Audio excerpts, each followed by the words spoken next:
Bəziləri bizdə belə ifadə var, imanın 6 şərti deyirlər elə. Hə, bu düz deyil.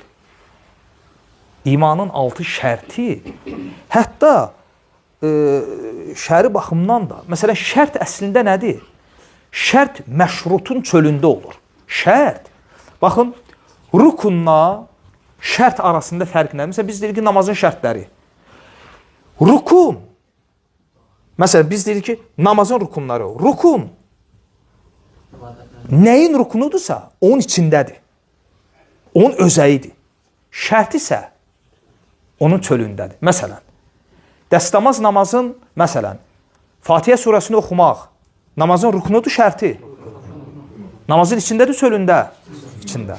Dəstəmaz, namazın rukunudur, şərti. Çölündədir, yoxsa içində. Aydındır. Sən deyirsən ki, imanın 6 şərti. Bu iman çölündə deyil ki. İman özüdür. Ona görə deyirsən ki, ərkanul iman.